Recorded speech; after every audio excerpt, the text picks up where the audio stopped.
Station থেকেই কিন্তু কাঞ্চনজঙ্ঘার অপরূপ সুন্দর একটা ভিউ পাওয়া যাচ্ছে। Train number 12343 Darjeeling mail. এই গাড়ি করেই আমরা আজকে দার্জিলিংয়ে যাচ্ছি। আর এটাই ভারতের উচ্চতম রেলওয়ে স্টেশন। বারান্দা থেকে কিন্তু পুরো দার্জিলিং শহরের খুব সুন্দর একটা ভিউ রয়েছে। এই হচ্ছে রাতের ম্যাল রোড। এখানে নাকি ছবি না তুললে দার্জিলিং ঘোরা অসম্পূর্ণ রয়ে যায়।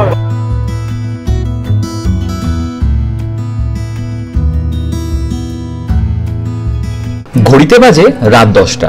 আমরা চলে এসেছি শিয়ালদা স্টেশনে। শিয়ালদা 12 নম্বর প্ল্যাটফর্ম থেকে 10টা 5-এর 12343 দার্জিলিং মেল ধরে আমরা যাব এনজিপি স্টেশনে। এই ট্রেনের স্লিপার কোচের ভাড়া 375 টাকা আর এসি 3 টায়ারের ভাড়া 955 টাকা। নির্ধারিত সময়ে আমাদের ট্রেন ছেড়ে দিয়েছে। তোমাদের সাথে আবার দেখা হচ্ছে কাল সকালে।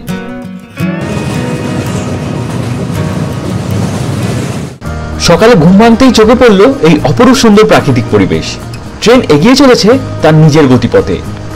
এখন বাজে 7:54 আর আমরা কিন্তু নির্ধারিত টাইমে থেকে প্রায় 10 মিনিট আগে এনজিপিতে পৌঁছে গেছি।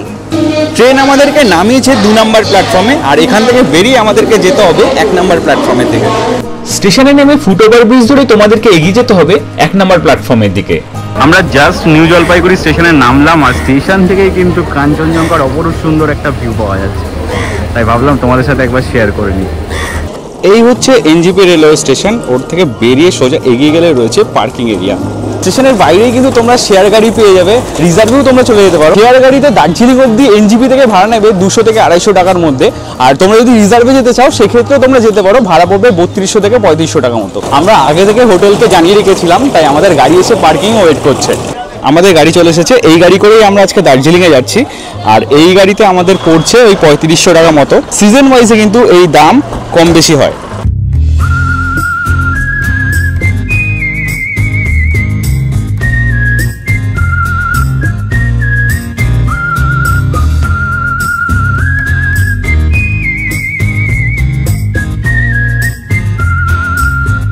আমরা বেশ অনেকটাই চলে এসেছি। আমরা এখন রয়েছি এনজিপি স্টেশন থেকে প্রায় 1 কিলোমিটার দূরে।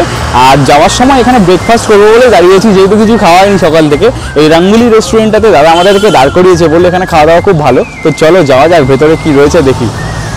আমাদের ব্রেকফাস্ট চলে এসেছে। ব্রেকফাস্টে রয়েছে এগ ম্যাগি আর এখানে এগ ওয়াই। আর এর সাথে আমরা নিয়ে নিয়েছিলাম চা, অলরেডি যেটা খাওয়া হয়ে গেছে। আর দেখতেই পাচ্ছ বিজিত এখনো খাচ্ছে। তো কেমন লাগছে চাটা? তো তোমরা যারা চা খাবে আর ব্রেকফাস্ট করবে এখান থেকে কিন্তু খেয়ে নিতে পারো। এখনো ম্যাগিটা আমরা যদিও টেস্ট করিনি, বাট চায়ের টেস্টটা কিন্তু খুব ভালো ছিল। ব্রেকফাস্ট সেরে আমরা বেরিয়ে পড়লাম দার্জিলিংয়ের উদ্দেশ্যে। যেতে আমাদের সময় লাগবে প্রায় 2.5 ঘন্টা মতো।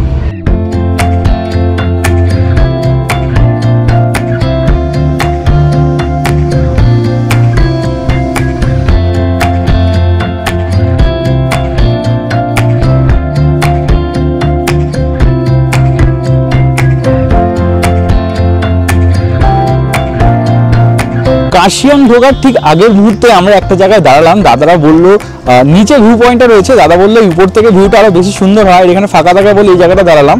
এখান থেকে চারদিকটা দেখতে কিন্তু অসাধারণ লাগছে। আমরা কিন্তু এই রাস্তা ধরে এদিক দিয়ে আসলাম আর আমাদেরকে উপরে বেরিয়ে যেতে হবে। আর নিচের ভিউটা কিন্তু অসাধারণ। আমরা এই নিচ থেকে এরকম ভাবে ঘুরে ঘুরে উপরের দিকে উঠেছি। আর এখান থেকে দার্জিলিং পৌঁছাতে আমাদের সময় লাগবে প্রায় 1.5 ঘন্টা মতো।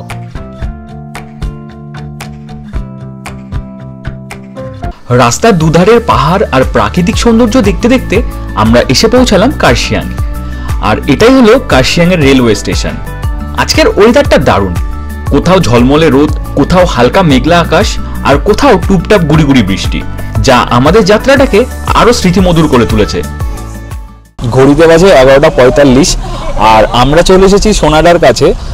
আর এসে এখানে আসার পরই দেখলাম ওয়েদারটা হঠাৎ করে চেঞ্জ হয়ে গেল, গুড়ি গুড়ি বৃষ্টিও পড়ছে, ঠান্ডাও একটু একটু লাগছে। এখনো প্রায় 45 মিনিট মতো সময় লাগবে আর ডিস্টেন্স প্রায় 16 কিলোমিটার মতো। শেষমেশ আমরা প্রবেশ করলাম দার্জিলিংয়ে। ঠিক বাঁদিকেই রয়েছে ঘুম স্টেশন, যা ভারতের উচ্চতম রেলওয়ে স্টেশনগুলোর মধ্যে একটি। আর এটি হলো দার্জিলিং রেলওয়ে স্টেশন। এখানে দেখি টয় ট্রেন দাঁড়িয়ে আছে। সোজা এগিয়ে গেলে পৌঁছানো যাবে মেল রোডে। আমাদের ডান দিক দিয়ে উপরে গুরুদ্বারের দিকে উঠতে হবে। ঘড়িতে বাজে 12:30 আর আমরা এসে পৌঁছালাম দার্জিলিংয়ে আমাদের ঠিক হোটেলের সামনে। আর এই হোটেলটা তোমাদের একবার দেখিয়ে নিই। এই হচ্ছে আমাদের হোটেল। তো চলো হোটেলে চেক ইন করা যাক। এই SBI ATM SBI ব্যাংকের একটা ব্রাঞ্চ রয়েছে, তার পাশ থেকে এই যে রাস্তাটা, এখান থেকে কিন্তু আমাদেরকে ঢুকতে হবে। আমরা রয়েছি 205 নম্বর রুমে। চলো তোমাদের একবার রুম টুরটা দিয়ে নিই। ভেতরে ঢুকলেই এরকম সুন্দর একটা রুম রয়েছে, যেখানে একটা বেড রয়েছে, যেখানে দুজন কিন্তু থাকতে পারবে। একটা টাওয়াল দেওয়া হয়েছে, এখানে ব্যাগটা রেখেছি জাস্ট। আর এইখানে বসার জায়গা রয়েছে, খুব সুন্দর এই জায়গাটা। আর এখানে লাইট দিয়ে এরকম ডেকোরেশন করা। এখানে রয়েছে একটা মিরর, সাথে কর্নারে ডাস্টবিন আছে। আর এখানে টেবিল রয়েছে একটা ছোট্টখাটো, আর লাইনের কানেকশন আছে। এখানে ল্যাম্প রয়েছে, আর এখানে রয়েছে টিভি। এদিকে রয়েছে ওয়াশরুমটাও বেশ বড় অনেকটাই। এখানে রয়েছে একটা বেসিন, মিরর রয়েছে, ওয়েস্টার্ন কোমোড আছে, শাওয়ার আছে, সবই আছে, গিজারও রয়েছে। আর এই রুমের থেকে তোমরা যদি বেরো তাহলে পেয়ে যাবে একটা বারান্দা থেকে কিন্তু পুরো দার্জিলিং শহরের খুব সুন্দর একটা ভিউ রয়েছে। এই হচ্ছে রুমের বাইরে ভিউটা। রুমের বাইরে এই বারান্দা থেকে ভিউটা দেখতে পাচ্ছ, কি অসাধারণ। এখানে বসেই কিন্তু তোমরা তোমাদের অনেকটা সময় কাটিয়ে নিতে পারবে, বুঝতেই পারবে না, কারণ এত সুন্দর একটা ভিউ মিস করে মনে হয় না ওখানে ভেতরে থাকতে কারো ভালো লাগবে। যদিও এই যে রুমগুলো রয়েছে এইগুলো কিন্তু একদম ভিউ রুম, এখানে বসেই তোমরা এই ফিলটা পাবে। আর তাছাড়া যদি তোমাদের ওই ভিউ রুম না থাকে, এই বারান্দায় বসেই তোমরা সময় কাটাতে পারবে। আর বাইরের ভিউটা পুরো এইরকম। এইখানে অনেক পায়া রয়েছে, কিছুক্ষণ পর পর ঝাঁকে ঝাঁকে উঠছে, দারুণ লাগছে দেখতে। আর হোটেলের দাদারা যেটা বললো, যদি ওয়েদার ভালো থাকে তাহলে এখান থেকে বসেই তোমরা কিন্তু কাঞ্চনজঙ্ঘার ভিউটা উপভোগ করতে পারবে। পুরো দার্জিলিং শহরটাকে এখান থেকে অসাধারণ সুন্দর লাগছে, সেটা বলে বোঝানো যাবে না। এখন বাজে প্রায় 1:30, আর আমরা কিন্তু ফ্রেশ হয়ে নিয়েছি। এখানে দেখতে পাচ্ছি রয়েছে রেস্টুরেন্ট, এখান থেকে আমরা আমাদের আজকে লাঞ্চটা সেরে নেব। আর এই হচ্ছে এই হোটেলের ডাইনিং এরিয়া। এখানেই তোমরা লাঞ্চ, ডিনার, ব্রেকফাস্ট পেয়ে যাবে। আমাদের দেখতে পাচ্ছ লাঞ্চ আস্তে আস্তে আসছে, আর এখানে ব্রেকফাস্টের আয়োজনের জন্য রয়েছে। তো জায়গাটা অনেকটাই বড় আর খোলামেলা, দেখতেই পাচ্ছ। এই পাশে রয়েছে বেসিন, এখানে একটা ওয়াশরুম রয়েছে। তো চলো তাড়াতাড়ি করে লাঞ্চে বসে পড়ি আর লাঞ্চটা করে নিই। লাঞ্চে রয়েছে রাইস, আলু ভাজা, এখানে রয়েছে পনির, এখানে রয়েছে ডাল, এখানে রয়েছে চিকেন। জমে গেছিস তো পুরো? প্রচন্ডভাবে জমে গেছি। তোমার কি খবর? আমিও জমে গেছি। তো চলো আমরা লাঞ্চটা শুরু করে দিই। জাস্ট লাঞ্চ করে আসলাম, আর দেখতেই পাচ্ছ বাইরে পরিবেশটা বৃষ্টি হয়ে গেছে বলে পুরো চারিদিক ভেজা ভেজা আর কেমন মেঘলা পুরো। লাঞ্চে খাবারের টেস্ট কিন্তু দারুণ ছিল, একদম বাঙালি রান্না, ঘরোয়া রান্না যেরকম হয় সেরকমই টেস্ট তোমরা পেয়ে যাবে। আর এই লাঞ্চ কিন্তু প্যাকেজে ইনক্লুডেড নয়, তোমরা ডিনার আর ব্রেকফাস্টের প্যাকেজের মধ্যে পাবে, লাঞ্চটা আলাদা করে তোমাদেরকে কিনে নিতে হবে। আর এর মধ্যেই আমাদের সন্ধ্যের চা আর স্ন্যাক্স চলে এসেছে। তোমরা যদি এই হিল ভিউ রুমগুলো নাও তাহলে এখানে বসেই কিন্তু তোমরা পাহাড়ের ভিউটা উপভোগ করতে পারবে। দেখতেই পাচ্ছ কি সুন্দর লাগছে এখান থেকে। চা খেতে খেতে তিশায় পাহাড়ের ভিউটা উপভোগ করছে। ঘড়িতে বাজে প্রায় 6:30, আমরা বেরিয়ে পড়েছি মেল রোডের উদ্দেশ্যে। এখন আমরা হোটেল থেকে পায়ে হেঁটে হেঁটে মেল রোডের দিকে যাচ্ছি। তোমাদেরকে জানাবো হোটেল থেকে মেল রোড যেতে কতক্ষণ লাগে। আমরা এসে পৌঁছালাম মেল রোডে, আমাদের আসতে সময় লেগেছে 10 থেকে 12 মিনিট মতো। আর তোমরা যারা একটু জোরে হাঁটো তোমাদের কিন্তু আরো কম সময় লাগবে, মোটামুটি 6-7 মিনিটের মধ্যেই তোমরা এই মেল রোডে এসে যাবে।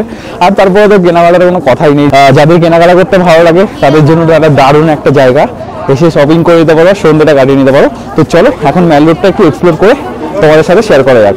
আর এই হচ্ছে রাতের মেল রোড, লোকজন দেখো পুরো জনসমাগম ভর্তি হয়ে গেছে। এখানে একটা অনুষ্ঠান হচ্ছে, মেলা টাইপের হচ্ছে, সরস মেলা, তার জন্য এখানে আরো অনেক বেশি লোক রয়েছে, প্রচুর লোক রয়েছে এখানে। আর অনেকগুলো স্টলও আমি দেখতে পাচ্ছি, বেশ একটা অন্যরকম ভাবে সেজে উঠেছে কিন্তু এই মেল রোড। আর স্টলগুলো হওয়াতে জায়গাটা পুরো চেঞ্জ হয়ে গেছে, মানে চেনাই যাচ্ছে না এই জায়গাটাকে। এখানে বিভিন্ন জায়গার স্টল রয়েছে, কিন্তু ভর্তি স্টল রয়েছে চারিদিক থেকে। আর এটা মেনলি হ্যান্ডিক্রাফট মেলা টাইপের, যেখানে বিভিন্ন হাতের তৈরি জিনিসপত্র বা বিভিন্ন জেলার যে পপুলার জিনিসগুলো রয়েছে সেগুলো সেল হচ্ছে। আর লোকাল ল্যাঙ্গুয়েজে কিন্তু একটা গানও হচ্ছে, যদিও বুঝতে পারছি না, তবে বেশ ভালো লাগছে শুনতে।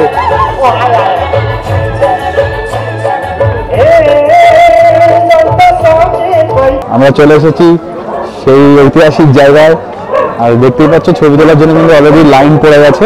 এখানে নাকি ছবি না তুললে দার্জিলিং ঘোরা অসম্পূর্ণ রয়ে যায়। এইবার এসে দেখলাম এই ক্যাভেন চার্চের সামনে খুব সুন্দরভাবে এরকম সাজানো হয়েছে, যাতে কিছু ওয়ালে এরকম গ্রাফিটিও করা হয়েছে, বেশ সুন্দর লাগছে জায়গাটা। এখানে আসতে গেলে তোমাদেরকে ওই ক্যাভেন চার্চের সামনে থেকে সোজা হেঁটে আসতে হবে, নিচের দিকে নামলেই কিন্তু তোমরা এই জায়গাটা পেয়ে যাবে। অন্যান্য সময় দার্জিলিং এ আসলে তোমরা যে দোকানগুলো দেখতে পাবো, মানে ফুটপাতের উপরে যে খাবারের দোকান থেকে শুরু করে ছোট ছোট স্টলগুলো, সেইগুলো কিন্তু এবার এসে আর দেখতে পেলাম না, ওগুলো একটাও নেই। তাছাড়া কিছু চেঞ্জেসও হয়েছে। প্রায় ঘন্টা দেড়েক সময় কাটিয়ে আমরা আবার ফেরত চলে যাচ্ছি হোটেলের দিকে, কারণ প্রচন্ডই ঠান্ডা আর হালকা হালকা বৃষ্টিও শুরু হয়ে গেছে। আমরা ম্যাল রোড ঘুরে চলে এসেছি আর আমাদের কাছে চলে এসেছে গরম গরম স্যুপ। এটাই এখন আমরা এনজয় করব। ঘড়িতে বাজে 9:30 আর আমাদের ডিনার কিন্তু চলে এসেছে। এখানে ডিনারের টাইমিং হচ্ছে 9টা। আমরা একটু লেট করেই করছি। ডিনারে রয়েছে ফ্রাইড রাইস আর চিলি চিকেন। তো চলো এবার তাড়াতাড়ি ডিনারটা করে নেওয়া যাক। দার্জিলিং এর সাইট সিনে কোথায় কোথায় ঘুরবে সেই তথ্য থাকছে পরবর্তী পর্বে। ভিডিওটা কেমন লাগলো কমেন্টে জানাতে ভুলবে না কিন্তু। যদি ভালো লেগে থাকে অবশ্যই একটা লাইক দিয়ে দিও। আর যদি দার্জিলিং এ আসার প্ল্যান করে থাকো তাহলে বন্ধুদের সাথে ভিডিওটা শেয়ার করতে ভুলো না কিন্তু।